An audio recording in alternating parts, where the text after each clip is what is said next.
mau diampunkan dosanya oleh Allah malah kita tidur, kan nggak bagus, ya kan? Aturannya kita senang, semangat, ya. Sudah buat dosa 1 hari mau diampunkan sama Allah dalam taklim. Seharusnya kita duluan datang. Orang aja bagi-bagi sembako aja duluan datang. Masa kita bagi-bagi pengampunan dari Allah nggak mau duluan, malah malas-malasan untuk datang taklim, ya kan? Taklim ini ada dirahmati Allah, dinaungi rahmat. Kita ini masuk surga pun kena rahmat Allah, bisa mentaati Allah kena rahmat Allah. Maka untuk mendapatkan rahmat Allah banyak-banyak, maka dudukan taklim. Taklim ini ada dirahmati Subhanahu wa ta'ala adalah pelurunya seorang dai dalam berdakwah. Kalau kita hari ini tidak mau duduk dalam taklim, sama seperti orang yang nembak tak ada peluru. Suaranya gede, nggak tembak, sasarannya nggak dapat. Ya kan? Duduk dalam taklim sungguh-sungguh supaya jazbah amalkan agama dapat. Petugas taklim baca dengan sungguh-sungguh, diulangi hadis-hadis tersebut 2-3 kali sunnah. Malaikat Jibril alaihissalam kalau menyampaikan wahyu diulang 2-3 kali kepada Nabi sallallahu alaihi wasallam. Kita begitu juga membaca hadis ulang 2-3 kali, ya kan? Baca dengan sungguh-sungguh perlahan-lahan, ya kan? Bagaimana orang yang mendengarnya bisa memahaminya. Jangan baca terburu-buru. Atau hari rahmat Subhanahu wa ta'ala baca tergesa-gesa sehingga orang yang dengar pun nggak paham apa yang disampaikannya, ya kan? Setelah baca 1 kali lihat mustami, baca 1 kali lihat mustami, ya kan? Lihat tidur apa enggak. Kalau tidur bangunin, ya kan? Dibangunkan, wudu lagi, ya kan? Jangan yang ngantuk kita pijet, nggak bagus, ya kan? Nanti yang tidak ngantuk pura-pura ngantuk supaya dipijet, ya kan? Itu fadilahnya itu. Ya kan? Makanya dirahmati Subhanahu wa ta'ala yang ngantuk jangan kita pijat, minta sama dia untuk wudu, ya kan? Kita nih mau belajar yang dirahmati Subhanahu wa ta'ala menghargai majelis zikir. Mudah-mudahan yang dirahmati Subhanahu wa ta'ala kita diterima oleh Allah. Allah berikan taufik kepada kita untuk amalkan agama, ampunkan dosa kita. Maka taklim minimal 4 jam. Pagi, sore, infrodi kita buat taklim. Lalu dirahmati Subhanahu wa ta'ala 4 jam waktu kita untuk zikir, ibadat. Zikir pagi petang diistiqomahkan. Minimal zikir yang sudah dapat ijazah daripada para masyayikh kita 300 kali pagi, 300 kali petang. Tasbih, sholawat dan istighfar. Masing-masing 100 kali pagi dan petang. Maka pada dirahmati Subhanahu wa ta'ala kita istiqomah. Istiqomah dirahmati Allah, luangkan waktu. Kalau tak sempat pagi, sebelum zuhur kita sempurnakan. Kalau tak sempat petang, sebelum tidur kita sempurnakan. Tapi benar-benar zikir dari dirahmati Subhanahu wa ta'ala menghadap kiblat dengan tawajuh kepada Allah. Hadrati kita katakan dirahmati Allah, zikir tanpa adab akan mendatangkan kelalaian. Sifat gaflah, bukan mendekatkan diri kepada Allah, bahkan menjauhkan diri kita dari Allah. Maka di dalam Allah Subhanahu wa ta'ala luangkan waktu beberapa menit untuk zikir dengan adab. Walaupun setiap hari kita mau zikir, tapi luangkan khusus waktu kita pagi, petang, hari dalam Allah Subhanahu wa ta'ala, gunakan adab dalam berzikir mengingati Allah. Lalu ditambah hari dalam Allah Syekh Abdul Wahab memberikan anjuran kepada kita, ya kan? Memberikan anjuran untuk membaca doa Nabi Yunus 300 kali pagi, 300 kali petang. Ya kan? Supaya Allah Ta'ala ampunkan kezaliman kita terhadap diri kita. Kita ini selalu zalim pada diri kita. Dikasih dakwah, ya kan? Dikenalkan dakwah, dipilih keluar 4 bulan tapi masih main-main dalam dakwah, ya kan? Nanti kalau kita main-main dalam dakwah, nanti Allah Subhanahu wa ta'ala marah, akhirnya Allah ganti kita dengan orang lain. Maka pada rahmat Subhanahu wa ta'ala kita minta ampun terus sama Allah supaya kita melakukan kesilapan, Allah ampunkan. Melakukan kezaliman, Allah ampunkan. Maka dari rahmat Subhanahu wa ta'ala zikir, salat sunat, qabliyah, ba'diyah kita jaga. Mulai dari isyra'nya sampai tahajudnya dijaga. Walaupun hanya sekedar 2 rakaat tahajud, kita jaga tahajudnya ketika keluar. Tarbiyatuz zamaniyah, kata masyayikh kita tarbiyatuz zamaniyah. Ini maksudnya apa? Waktu muzakarah santri di Rahmatullah disampaikan, kata beliau, santri contohnya, santri kalau lagi di mondok dia nggak istiqomah tahajud, maka jangan harap ketika dia jadi ustadz dia bisa istiqomah tahajud. Gitu juga dai, ketika keluar di jalan Allah nggak istiqomah dalam mengerjakan amal, jangan harap ketika di makomi dia istiqomah dalam mengerjakan amal. Maka ketika keluar di jalan Allah ini suasana amal tuh ada. Udahlah kita mandi, makan, tidur di masjid. Kalau masbuk juga alamatlah jadi ahlul masbuk nanti di makomi. Maka pada rahmat Subhanahu wa ta'ala ketika intikoli jaga amal, buat amal, baca Quran 1 juz 1 hari, ya kan? Kita sudah berada di rumah Allah, suasana malaikat ada, ya kan? Jazbah untuk baca Quran pun tak ada. Bagaimana kalau kita di rumah jazbah baca Quran itu ada? Lebih berat. 1 juz saja kalau nggak bisa di rahmat Subhanahu 1 hari, bagaimana kalau di makomi? Maka minimal kalau kita keluar 4 bulan 4 kali khatam Quran. 1 bulan 1 kali khatam. Ini bukan wow nih Badrin. Ini perkara yang biasa ini, 1 bulan 1 kali. Yang wow itu 3 hari sekali, 1 kali khatam, 3 hari sekali khatam, itu baru wow, ya kan? 1 bulan sekali itu sudah lambat, ya kan? sudah biasa itu, ya kan? Yang maunya itu Indra Matra kalau lagi keluar 2 kali sebulan khatam, 3 kali sebulan khatam, maunya karena kita berada di masjid, ya kan? Nggak ngapa-ngapain, nggak pergi ke toko, nggak jaga anak, nggak pergi ke kebun, nggak bisa juga tilawah. Itu kebangetan. Maka dalam Al-Quran Allah katakan, waman asanu qawlan mimman da'a ila Allah wa amila, ya kan? Wa amila sholihah. Maksudnya apa? Dramaturgi dakwah kalau dibuat maka dia bergandengan dengan amal. Kalau dakwah kencang, amal rendah, amal lemah, berarti dakwahnya nggak diterima Allah. Ketika dakwah diterima Allah, iman meningkat. Ketika iman meningkat, tandanya apa? Amal pun meningkat. Cinta kepada Quran bertambah, cinta kepada sholat sunnah bertambah, cinta kepada zikir bertambah. Ketika kapan? Ketika iman kita meningkat. Bagaimana iman kita bisa meningkat? Maka dakwah dibuat dengan benar. Semua sedia insya Allah ya. Lalu terakhir dalam Subhanahu wa ta'ala 4 jam untuk khidmat. Khidmat untuk amir, untuk jamaah, untuk rombongan, untuk orang kampung, dan minimal khidmat diri sendiri. Maksudnya apa?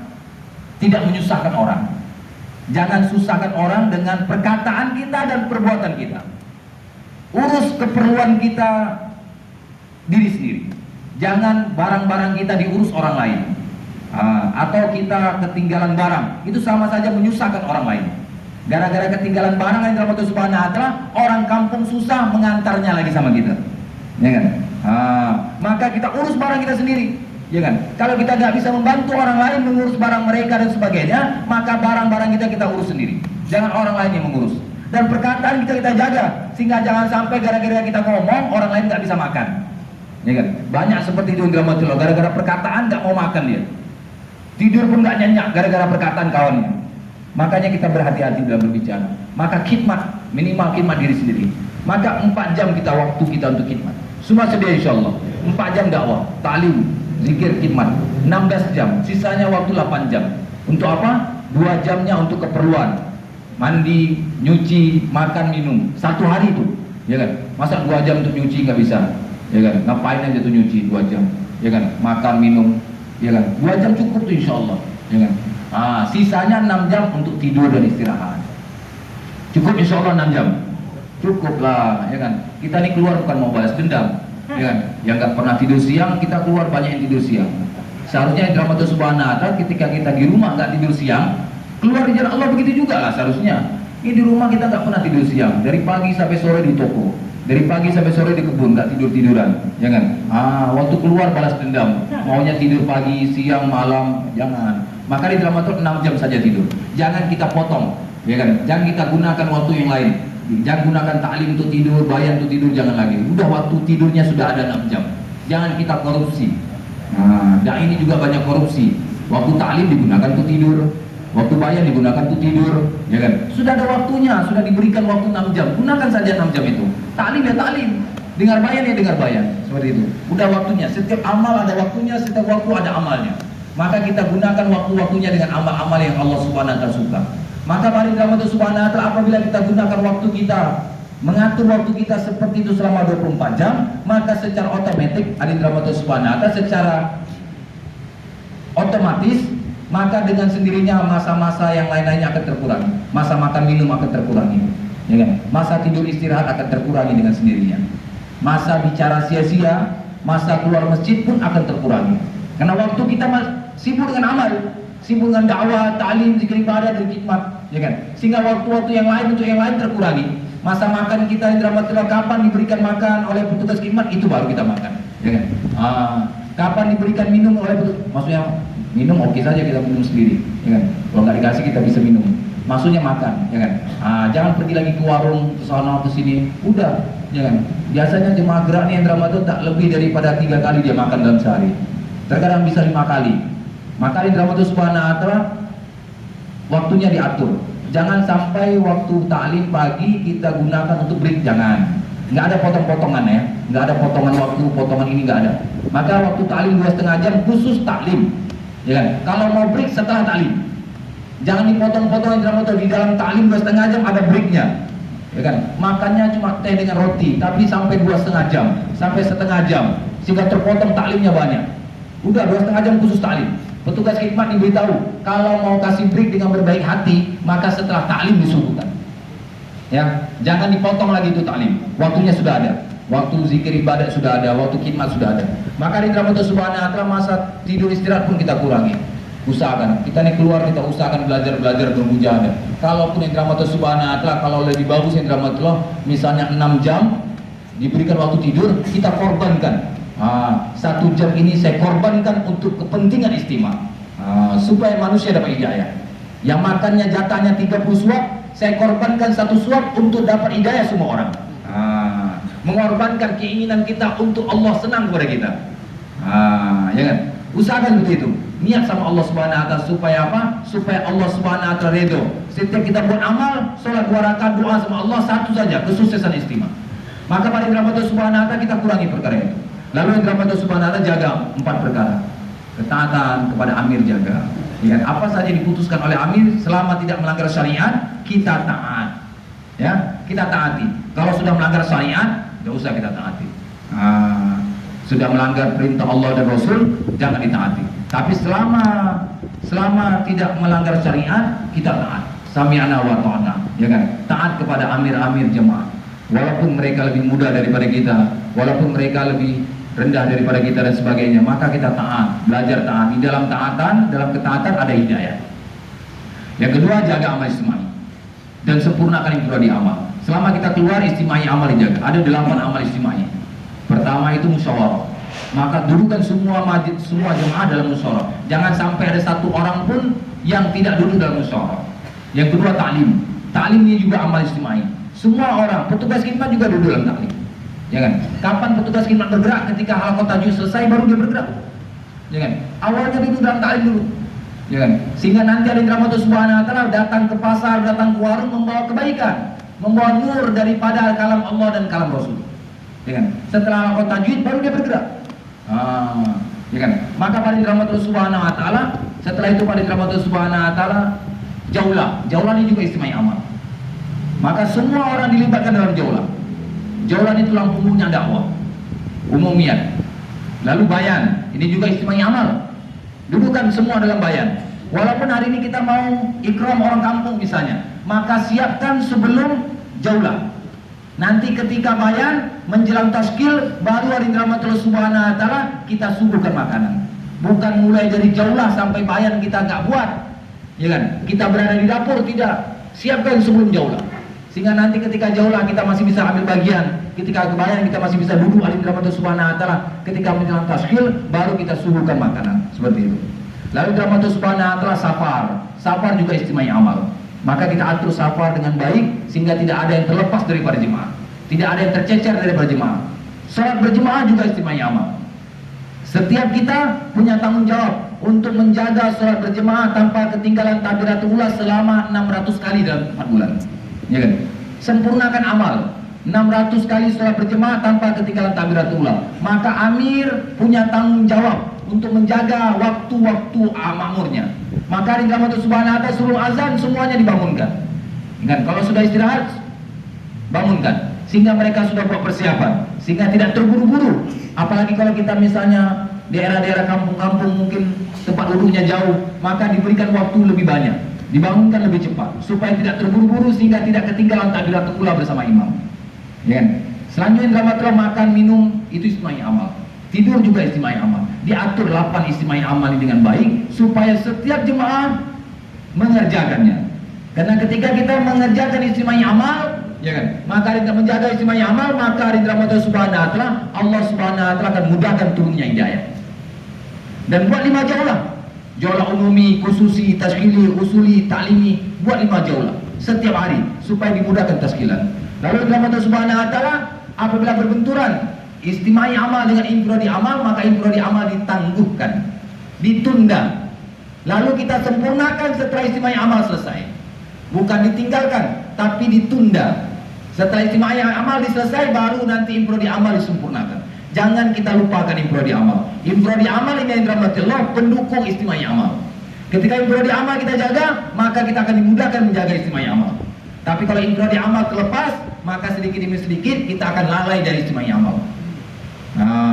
Lalu rahmat subhanahu wa ta'ala jaga kehormatan masjid. Jaga kehormatan masjid, adab-adab masjid kita jaga. Kita sudah sering muzakarah adab-adab masjid dan sebagainya. Lalu kita amalkan. Jangan terkesan dengan masjid yang bagus, masjid yang jelek dan sebagainya di dalam Allah Subhanahu wa taala bangunannya, tetap kita tunaikan adab masjid. Dan yang terakhir, jaga sifat sabar, tahan uji, sabar menghadapi teman-teman satu jemaah, ya kan? Kalau menghadapi 8 orang saja kita nggak sabar, bagaimana nanti kalau di Makomi menghadapi ratusan orang, ya kan? Di Makomi kita akan menghadapi puluhan kakak, ratusan orang laki-laki balik yang akan kita hadapi. Sekarang menghadapi 8 orang, 7 orang aja di dramaturgi kita nggak sabar. Maka kita mau belajar yang dramaturgi Subhanahu wa taala, sabar menghadapi teman-teman kita. Lalu dramaturgi ketika datang ujian kita bertahan, ya kan? Tidak ada perkataan minta pulang sebelum waktunya masa selesai habis, ya kan? Itu gagal dalam ujian berarti, ya kan? Ketika datang ujian dari Allah Taala dia minta pulang berarti telah gagal dalam ujian, ya kan? Gara-gara bertengkar dengan teman minta pulang berarti nggak sabar berarti. Kalau nggak sabar nggak bersama Allah. Kalau dia pergi nggak bersama Allah maka lepas daripada pertolongan Allah. Maka pada dramaturgi Subhanahu wa taala belajar sabar apa saja di dramaturgi Subhanahu wa taala. Belajar sabar ini lama ini, ya kan? Nggak gampang. Ya kan, belajar ilmu sabar itu gampang, tapi di dramaturgi praktek sabar belum tentu orang yang punya sifat sabar, orang belajar sabar dia bisa sabar. Maka di dramaturgi Subhanahu wa taala kena sabar ini di dramaturgi sifat yang sangat dicintai oleh Allah. Allah bersama orang yang sabar. Maka untuk mendapat bersama Allah ini nggak gampang, ya kan? Untuk dapat sama gubernur aja nggak gampang, apalagi kita di dramaturgi mau bersama Allah. Nggak gampang, banyak ujiannya. Sabar. Dan dramaturgi Subhanahu wa taala tinggalkan 4 perkara. Boros mubazir kita tinggalkan. Sifat boros ini dramaturgi akan membuat kita kekurangan. Kalau kita sudah mengalami kekurangan, akhirnya nanti ada dramaturgi Subhanahu wa taala ada harapan di dalam hati kita kepada makhluk Allah, ya kan? Berharap di dalam hati supaya dibantu sama makhluk. Kalau nggak bisa juga di dramaturgi Subhanahu wa taala dibantu sama makhluk, akhirnya minta sama makhluk. Nggak bisa berharap, ya kan? Akhirnya lisan kita berkata-kata meminta kepada makhluk. Nggak bisa minta, akhirnya apa? Memakai barang orang lain tanpa izin. Maka paling dramaturgi Subhanahu wa taala kita tinggalkan perkara itu. Walaupun harta yang kita bawa dari kantong kita di dramaturgi, kita keluarkan dari kantong kita, tetap kita gunakan sesuai dengan keperluan. Jangan kita mubazir, ya kan? Gunakan sesuai dengan keperluan, sesuai dengan kebutuhan. Lalu dramaturgi Subhanahu wa taala terakhir dari dramaturgi Subhanahu wa taala, kita jangan bicarakan masalah khilafiyah, masalah perbedaan, baik dari segi ibadat maupun dari segi dakwah. Sekarang begitu banyak perbedaan-perbedaan dalam dakwah, maka jangan kita bicarakan. Karena ketika kita membicarakannya di dramaturgi Subhanahu wa taala, maka akan menumbuhkan perpecahan. Hati kita akan menjadi rusak ketika kita membicarakan perbedaan-perbedaan tentang perkara ibadat maupun perkara dakwah. Nanti akhirnya dramaturgi Subhanahu wa taala akan tumbuh kebencian di dalam hati kita kepada umat. Orang-orang ada di dramaturgi Subhanahu wa taala yang beriman tidak ada kebencian di dalam hatinya memandang umat. Maka di dramaturgi Subhanahu wa taala jangan dibicarakan. Selanjutnya masalah politik jangan dibicarakan, baik dalam negeri maupun luar negeri. Lalu pangkat, harta, derma jangan dibicarakan. Dan yang terakhir aib, baik aib pribadi maupun aib masyarakat secara istimai jangan dibicarakan. Kita cerita hanya kebaikan-kebaikan umat saja. Ketika kita menceritakan kebaikan-kebaikan umat, maka kebaikan-kebaikan yang akan tersebar. Sebaliknya kalau kita cerita keburukan, maka keburukan yang akan tersebar, ya kan? Kalau kita ceritakan kebaikan setiap pribadi manusia, setiap jemaah kita ceritakan kebaikannya, maka nanti di dramaturgi Subhanahu wa taala kebaikan-kebaikan itu akan terkumpul pada diri kita. Sebaliknya kalau kita cerita keburukan pribadi manusia, maka keburukan itu akan terkumpul bersama kita. Bahkan yang dramaturgi Subhanahu wa taala dalam Fadhil Amal kata dramaturgi, satu orang apabila dia menceritakan aib seseorang muslim, maka Allah tidak akan matikan dia sebelum dia mengerjakan aib tersebut. Maka pada dramaturgi Subhanahu wa taala jangan ceritakan keburukan, kelemahan, ya kan? Ceritakan kebaikan-kebaikan saja. Kalau kita pandang keburukan, terpandang keburukan teman-teman kita di dramaturgi, kita usahakan di nafikan. Bahkan kata ulama di dramaturgi, seorang dai jangankan menceritakan keburukan umat kepada Allah, kepada manusia. Allah Subhanahu wa taala pun tidak suka kalau kita menceritakan keburukan umat kepada Allah. Itu bukan sifatnya dai. Ya. Nabi sallallahu alaihi wasallam ketika dakwah ke Taif, dilempari oleh orang Taif, ketika dia berhadapan kepada Allah, menghadap kepada Allah, doa kepada Allah, yang diceritakannya itu adalah kelemahan dia, bukan kelemahan orang Taif. Yang diadukannya adalah kelemahan dia. Inilah dai-nya Allah Subhanahu wa taala. Begitu juga di dramaturgi Subhanahu wa taala, kita ketika terpandang kelemahan teman-teman kita, Maka di dalam Allah Subhanahu wa taala kita ceritakan kelemahan kita kepada Allah agar Allah tutupi kelemahan teman kita. Semua sedia insyaallah ya. Maka pada usul-usul dakwah di dalam Allah Subhanahu wa taala merupakan panduan kita ketika kita keluar di jalan Allah. Selama kita menjaga usul-usul dakwah, selama itu kita akan dibimbing oleh Allah dan keluar di jalan Allah akan mendatangkan manfaat kepada kita. Selama itu hari rahmatullah Allah akan jaga kita dalam kerja dakwah. Maka hari rahmatullah Subhanahu wa taala kita niatkan, dan yang paling utama hari rahmatullah jangan pulang sebelum masa kita selesai. 120 hari, 121 hari baru kita pulang. Kalau perlu hari rahmatullah setelah istimewa kita tambah masa. Sedia insyaallah ya. Sedia insyaallah. Tambah masa dikit saja, 40 hari, 4 bulan plus 40 hari, jangan jadinya 6 bulan, jangan, nggak perlu 8 bulan. Kalau 8 bulan jauh lebih baik, itu jago itu insyaallah, jangan. Maka di dalam Allah Subhanahu wa taala akan mendatangkan hidayah dari Allah. Mudah-mudahan di dalam Allah Subhanahu wa taala pengorbanan yang kita buat untuk agamanya Allah, Allah terima dan Allah jadikan asbab turunnya hidayah, asbab pengorbanan yang kita buat. Semua sedia insyaallah. Yang di belakang boleh maju ke depan, kita dengar nasihat dan doa insyaallah.